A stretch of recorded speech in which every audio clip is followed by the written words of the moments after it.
Hank headed for Betsy's pen, hoping Mo had made a late-night visit. "I'm sorry to wake you, little girl. Have you seen Mo?" She shook her head and trotted around her pen anxiously. "Where's Mo? Where's Mo?" Hank made the call to Doc. Doc arrived before you could shake a stick. He stomped through the back door. "Okay, I want some answers. How do you lose an 800-pound pig?" "Well, Hank stammered. There was a loud noise, and the next thing I knew, Mo's pen was empty." "Did you check Betsy's pen?" "First thing." "This should never have happened.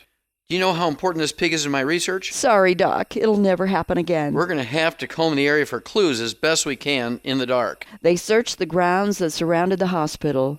"Mo! Mo! Mo!" All they heard were the noises of crickets and coyotes. "I hope he's not lost out there. It's plumb dangerous with those coyotes." Inside the truck, Dr. Dean laughed an evil laugh. "Wallach, you would not be quiet, would you? So, you think you can take care of joint problems with your pig stuff, do you? Well, no one will ever know now. I have your diary and your tests." He waved Doc's papers all around the cab as he cackled. "You showed him, boss," said Alvin. "That veterinarian thinks he's a real physician. He should stick to cats and dogs. This pig stuff is a thorn in my side. My patients have been going to him thinking he can help them with just minerals and collagen. Doesn't he know you get everything you need from the 4 food groups? He's taking money from them and me. That Wallach's trying to ruin me. Can't he make more pig stuff?" "That's not the point. He lost his prize pig and the hope of getting his pig stuff in the news. Get it? It'll get in the news. Fixing joint problems is big news, especially if you don't have to have surgery or take drugs. The evidence has got to go," gloated Dr. Dean. The truck came to a stop. Mo shivered and closed his eyes, knowing at that moment he needed a lot of luck. Where do I go from here? How do I see? Darkness surrounds me now. Light has abandoned me. Why am I so unlucky? Life's so unfair. I've got to think of something to get me out of here. Gotta have a little luck, gotta have a little luck, gotta have a little luck right now. Gotta have a little luck, gotta have a little luck, gotta have a little luck right now. Where do I go from here? How do I see? Darkness surrounds me now. Light has abandoned me. Why am I so unlucky? Life's so unfair. I've got to think of something to get me out of here. Gotta have a little luck, gotta have a little luck, gotta have a little luck right now. Gotta have a little luck, gotta have a little luck, gotta have a little luck right now. Dr. Wallach was determined to find his missing prize pig. Looks like somebody wanted to get away in a hurry. Look at this, Hank. Fresh tracks. And they're from a heavy vehicle. Doc turned the flashlight on the tracks and followed them. They went that way. Doc and Hank jumped into Doc's truck and took off after the pignappers. Doc called the sheriff on his mobile phone. Kidnapping a champion pig is a federal offense. Call the FBI. Call the CIA. That pig is worth much more than the Mona Lisa. Doc, settle down, said the sheriff. It's only a pig. A P-I-G. It's not a child. Besides, how do you know he's been pignapped? Doc heard laughter in the background. This is a very important pig. Doc, let us know when you need us for something important, like supper at your place. Ham and beans and cornbread sounds good. Doc was disgusted as he hung up the phone. They're not going to help with this.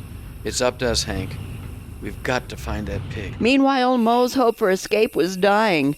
Dr. Dean and Al slid the cage out of the truck and placed it in front of a huge bonfire.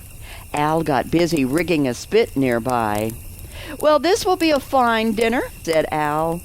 "I'm finally getting back at Wallach by hitting him where it hurts most, by getting rid of his research."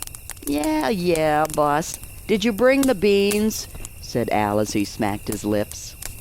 Moe frantically searched for a way out. They were way out in the middle of nowhere, up against the mountains. The smoke grew thicker and the blaze burned brighter and hotter. The heavy smoke caught the attention of a motorcycle gang out on a joyride. The rough-looking bunch roared off the road and out to the fire. They surrounded the campfire as if they were in an old Western movie, throwing dust and dirt into the air. Moe was helpless as the bikers taunted and teased him. "Planning to keep this luau all to yourselves? I don't think so," said the leader, licking his chops. "We just got a special invitation." One of the bikers opened Moe's cage. "Let's have a little fun first." Moe saw it as his chance to escape and took off, lickety-split. The bikers chased him around and through the fire, laughing while Moe squealed for help. Two very large bikers held Dr. Dean and Al away from the action. At one point, Al actually felt sorry for the pig.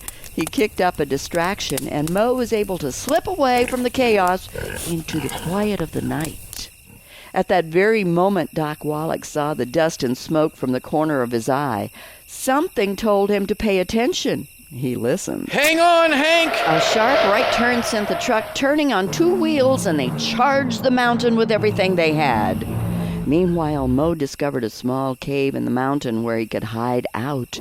He couldn't see a thing in the blackness.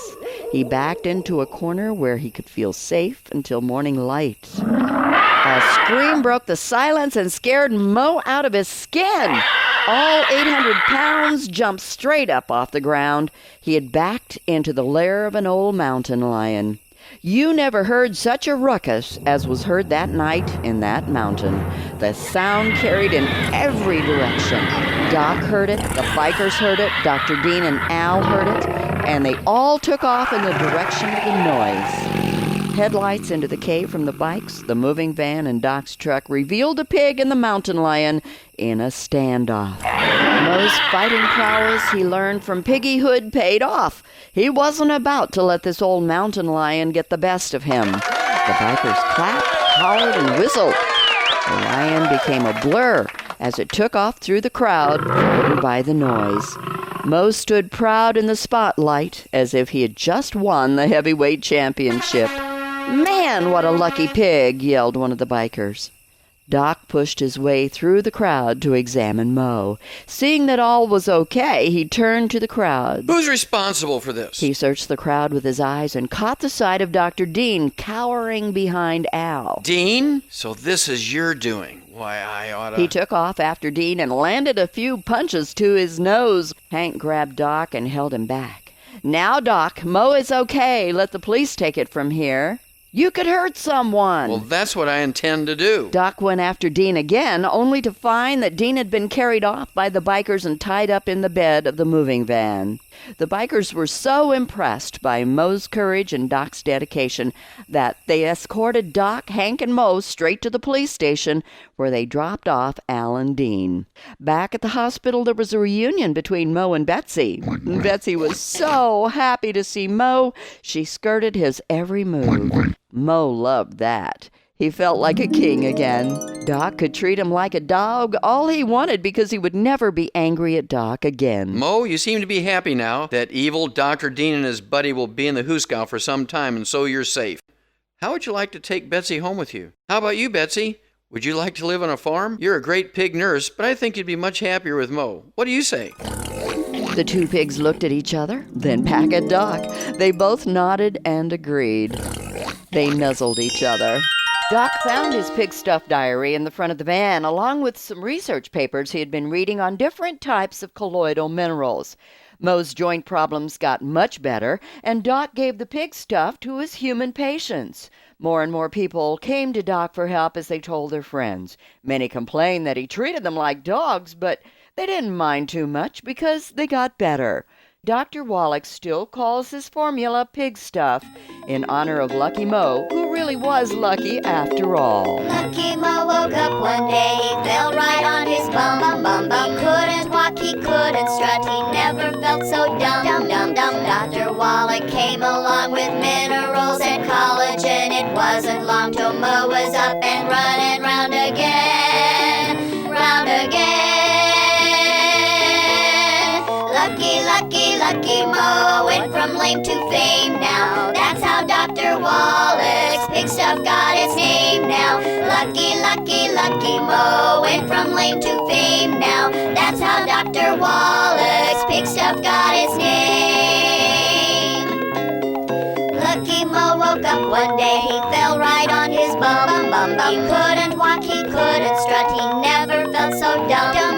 Dr. Wallach came along with minerals and collagen. It wasn't long till Mo was up and running round again, round again.